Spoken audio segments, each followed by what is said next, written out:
Oyentes respetados y queridos, el doctor Kurt Freund es un doctor en química.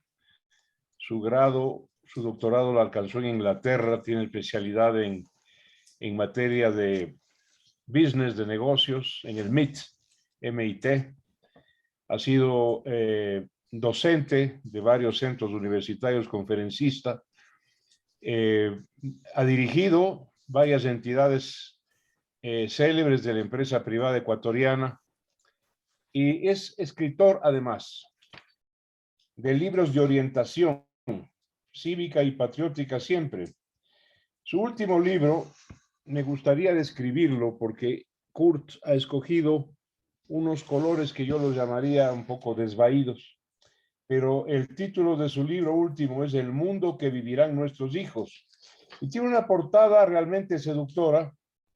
Hay un laberinto, de esos laberintos donde hay que seguir un curso para salir de él. En medio del laberinto hay un árbol frondoso y donde brota el árbol está un niño. Es realmente una portada muy inteligente. Yo habría preferido que tenga una cromática un poco más viva. Doctor Kurt Freund, te doy una muy cordial bienvenida y te agradezco por aceptar la invitación a comentar tu libro, El mundo que vivirán nuestros hijos. ¿Cómo estás? Estimado Marcelo, qué gusto saludarte a ti y a toda tu audiencia, una audiencia importante en un programa tan importante y tan valioso como el tuyo, que es escuchado localmente, internacionalmente, de una manera periódica por todo el informativo, todas las características que tiene el conocimiento que tú transmites. Kurt, si yo describiría tu libro, te pondría a ti frente a mí frente a ti. Y estas dos personas trasuntarían, Kurt Freund el optimismo y Marcelo Dotti el pesimismo sobre el siglo que está corriendo, el siglo XXI, año 2000. Correcto.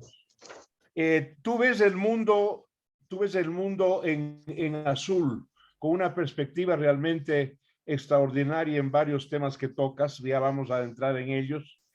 Yo, tú sabes que me corre en las venas sangre israelí, y yo veo, discúlpame el pesimismo, pero veo por ahí venir un apocalipsis.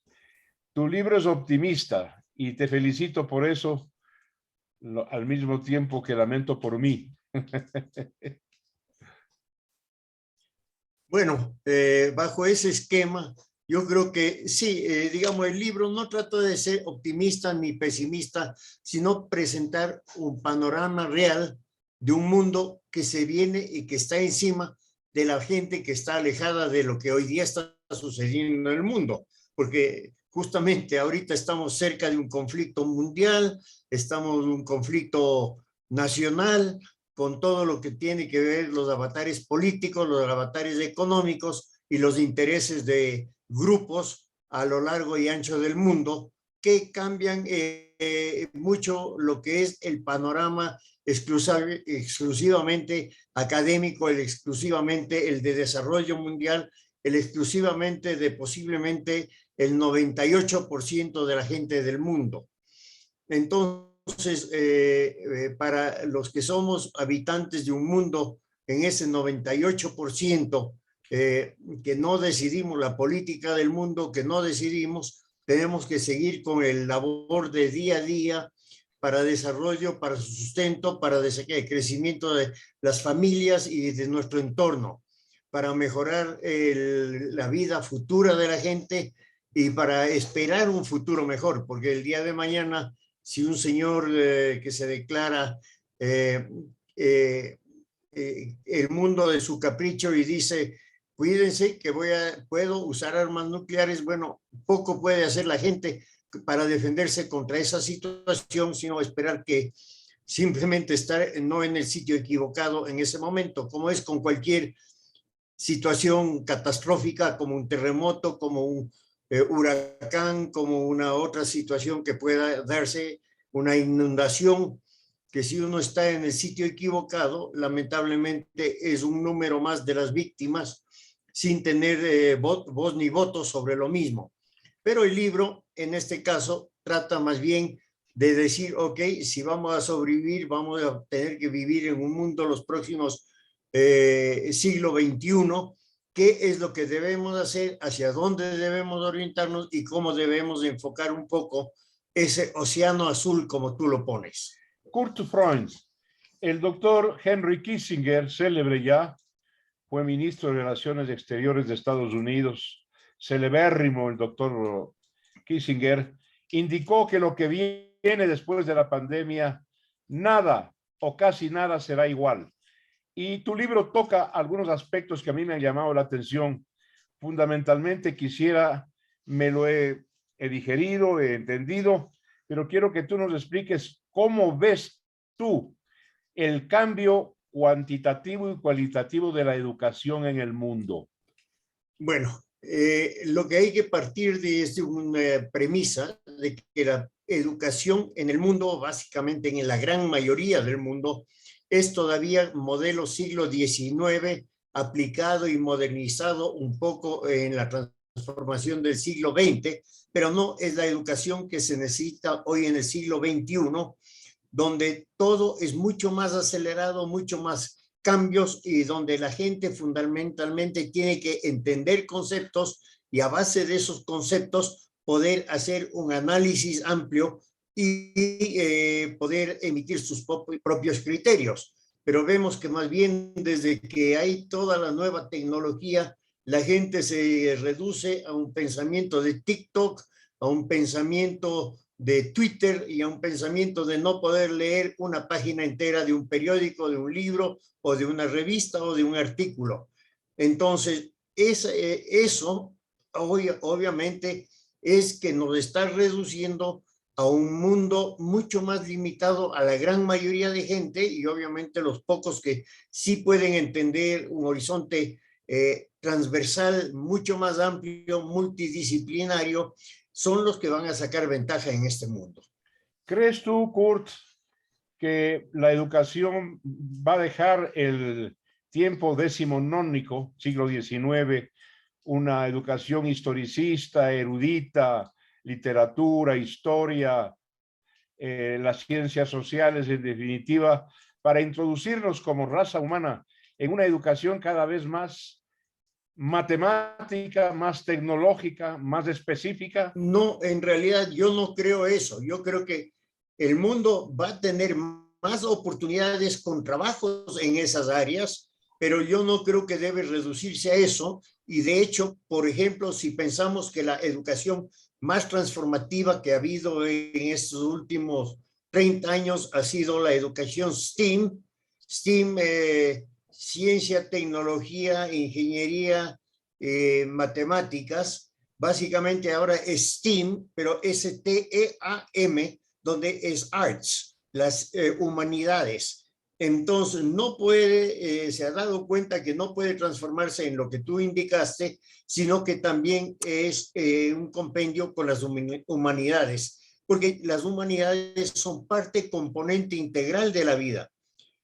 No necesariamente todo el mundo es matemático, científico, nada. Hay gente que son artistas, gente que son comunicadores, gente que son de lo que se llama las materias suaves, no hard science, no ciencias duras, sino todo una área multidisciplinaria de actividades, pero que se intercalan. Por ejemplo, hoy día, cuando tú hablas del arte, estamos hablando que el arte y los juegos están parteciendo de lo que se llama gaming. El gaming tiene que uno saber cómo programar, cómo desarrollar software y se están convirtiendo en uno de los grandes negocios del mundo porque todo el mundo le gusta eso de los gaming y los jóvenes con su teléfono pasan dedicados a eso y tiene que tener visualización y cuentos y historias y todo lo demás. Y vemos el renacimiento de temas como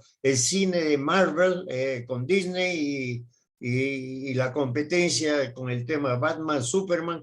que también son cuentos, pero es arte, es lo que llamamos el séptimo arte, pero hoy día entra mucha ciencia y tecnología en hacer ese desarrollo porque la exigencia del público va por esos lados y también por el arte digital que tú y yo posiblemente no lo entendemos y no te podemos valorar como hay gente que lo está valorando. Ahora bien, Kurt, algo que me preocupa ya desde el punto de vista humano. Hasta hoy hemos progresado, estamos rascando el cielo cósmico, estamos inmersos en la materia íntima de la vida orgánica, la genética, los ácidos básicos de la vida, en fin.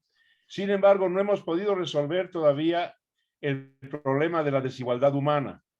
Desigualdad humana que somos diferentes, esto es así, pero no debemos serlo tanto como para que haya millones de seres humanos muriéndose del hambre en el planeta.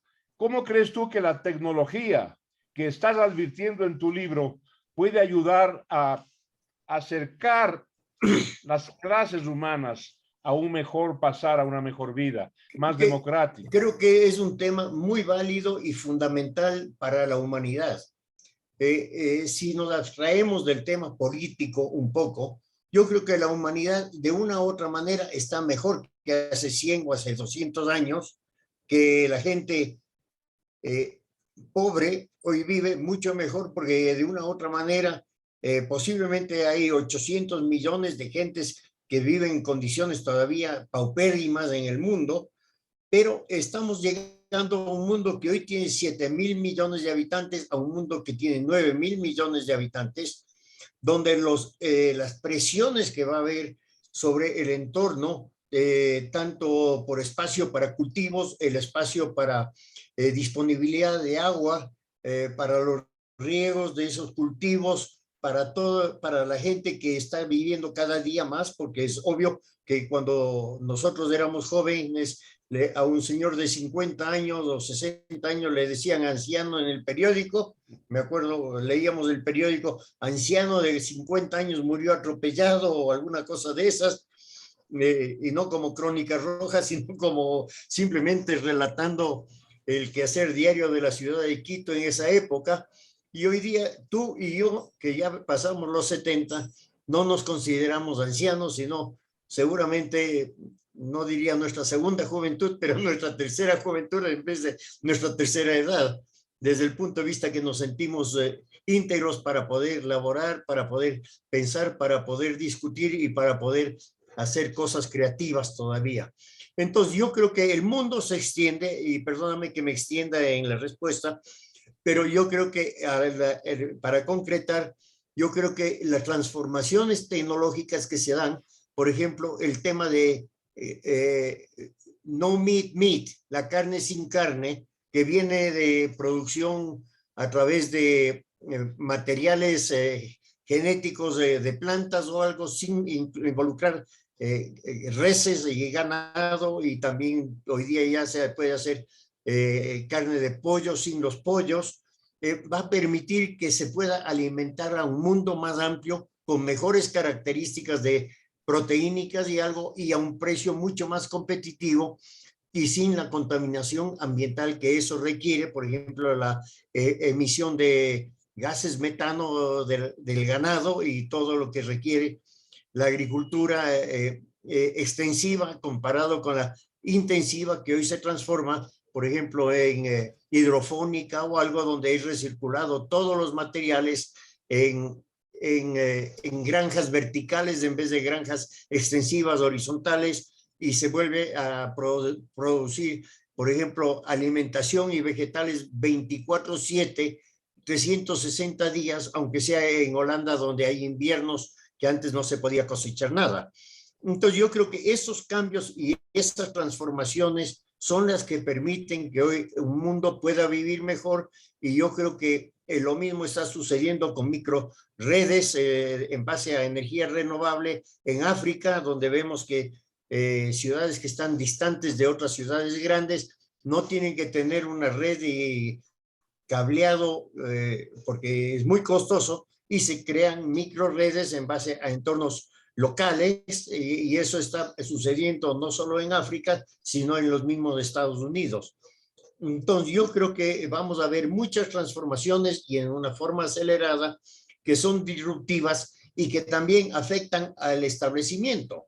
Estamos viendo el tema en California, que es el tercer o cuarto productor de alimentos en el mundo y el granero de todo Estados Unidos, en donde prácticamente la carencia de agua afecta todas las producciones agrícolas de ese país para tanto producción local como exportaciones, pero están solucionándolo de una u otra manera con ciertas tecnologías nuevas de plantas resistentes a las sequías, con mejores características alimenticias, con mejores procesos de cultivo, incluso para condiciones de resistir a las heladas, a temperaturas heladas, o muchas otras que podríamos seguir hablando, pero no es parte de este discurso ahorita. Kurt Freund, doctor, te pregunto algo. Tu libro toca un aspecto básico, importante, en las ciencias de la vida y la salud. ¿Tú crees que la ingeniería genética, el haber penetrado, ¿no es cierto?, en el Santa Santorum de la vida, los inicios, los ácidos nucleicos, pueda evitar, pueda transformar una vida fetal, por ejemplo, y evitar que tenga A o B disfunciones o enfermedades? ¿Crees que eso prolongará la vida y estaremos hablando de un promedio por sobre los 100 años en los próximos tiempos? Bueno, hay gente, y gente como José Luis Cordeiro, que es uno de los estudiosos de lo que es las ciencias del futuro, el desarrollo, ha escrito un libro, La muerte de la muerte, que no es que vamos a vivir eternamente, pero lo que está hablando es de la prolongación de vida como con respuesta a lo que tú preguntas. Y yo creo que efectivamente lo que puede es curarse una serie de enfermedades genéticas, una serie de problemas genéticos que a gente que está afectada y que se puede predecir podrán ser básicamente remediados, empezando por cánceres y por obesidad, por ejemplo, que son dos causas muy graves. La una causa el tema de la muerte de una manera y el otro por el tema de otras enfermedades complementarias que afectan de un modo la calidad de vida u otro, ¿no? Entonces, Correcto. yo sí creo que ese tema genético es un tema de transformación fundamental y yo creo que nace de la tecnología CRISPR, que ya está como 10, 15 años, ganado el premio Nobel el año pasado por sus avances y cada día ves nuevos avances y el tema del recombinante DNA, ADN en este caso, que también vemos que permitió la aparición rápida de las vacunas, pero no es porque el trabajo se inventaron hace un año, sino que es la consecuencia del conocimiento acumulado de los últimos 20 años. Kurt, quiero fervientemente que contradigas a tu amigo, a tu fraterno pesimista y apocalíptico. Y voy a entrar en algo que toca tu libro, evidentemente, que es el cambio climático, que lo veo hasta ahora indetenido. Si no hay un avance científico, tecnológico realmente fulgurante en ese campo, veo que el cambio climático y el calentamiento global va a ser indetenible. Contradíceme, por favor. Te voy a contradecir, pero no por las razones que tú estás pensando en eso, y esas razones son de la conducta humana, que la conducta humana le quiere bueno, bonito y barato. Y mientras sigamos con el bueno, bonito y barato, vamos a seguir con el entorno nefasto que tú acabas de pintar en tu pregunta. Pero yo sí soy convencido de que están desarrollándose una serie de tecnologías nuevas, de cambios nuevos. Por ejemplo, soy ferviente creyente de la movilidad con hidrógeno. La movilidad con hidrógeno, que no es nada nuevo, el hidrógeno está disponible en la humanidad y descubierto desde hace más de 150 años como un elemento básico, y es el 70% de todo lo que conforma el universo y un poco más del 70%. y en base a eso puede crearse condiciones de vida. Ahora, yo creo que nosotros como seres humanos somos muy arrogantes en creer que solo nosotros estamos causando el cambio climático. El cambio climático es un proceso cíclico con calores y con fríos. Ya está descubierto científicamente que alguna vez los polos tuvieron árboles y estuvieron poblados, igual como se conoce que hace 30.000 años y hace de 18.000 años y hace 800 años o 900 años hubo épocas de climas fríos. Entonces, si toma de esos puntos de partida, ¿cuál es el calentamiento? Lo que sí tenemos certeza es la emisión de dióxido de carbono en el mundo que puede estar afectando el mundo. Pero yo creo que muchos de los, y el cambio climático que se está dando, por eso puede ser cíclico, como puede ser recientemente que nuestras mediciones tecnológicas, científicas, de cuántos grados centígrados, cuántos ppm por millón de CO2 está en la atmósfera, son menos de 150 años y el mundo ha existido y ha evolucionado los últimos 4.500 años. Entonces es como decir, bueno, ¿cómo nos vamos a preocupar en un mundo que está cambiando de una u otra manera por causas internas o externas? O sea, causas externas las que causamos nosotros o causas internas que ya es parte del cosmos, del universo y sus condiciones cíclicas que puede tener. Como ahora supuestamente estamos alejándonos del sol y vamos a tener un año mucho más frío que otros años. Eso no tenemos nada que hacer. Si a mí me dicen que ahorita el cambio climático es calentamiento global en Quito, bueno, présteme otra chompa. No es, La mía. no es aire acondicionado, ¿no? Kurt, hablemos, tu libro es realmente alucinante, me encanta cómo escribes y no será el último que escribas. Cuéntanos un poquito dónde la gente lo puede adquirir. Es El mundo que vivirán nuestros hijos, de Editorial gracias. Ecos. Cuéntanos dónde está para poder adquirirlo. Al momento está disponible tanto Mr. Books como Librimundi y como La Rayuela. Mr. Books y Librimundi creo en las distintas ciudades del país y La Rayuela en los dos locales que tiene en Quito. Estamos, y hay una local que no me recuerdo ahorita el nombre, también en Cuenca disponible además de Mr. Books y Librimundi. Kurt Freund, doctor, 1.000.000 de gracias por aceptar la invitación. Ha sido muy fecunda tu disertación. Hemos logrado tocar partes importantes de tu libro, no todas. Te mando un estrechón de manos y una felicitación por el trabajo intelectual que haces en beneficio de todos nosotros. Gracias, Kurt. Yo quiero agradecerle esta invitación. Siempre el diálogo contigo, Marcelo, es un diálogo interesante, creativo, productivo, y el programa tuyo en eso es fecundo y magnífico, porque yo creo que sacamos conceptos nuevos de cada conversación contigo. Yo agradezco esta invitación, tanto tuya como de la radio y de los medios que se transmite este programa y de los escuchas de este programa por haberme invitado. Siempre un honor estar contigo. Lo mismo digo yo, Kurt. Gracias. Mucha suerte. Gracias.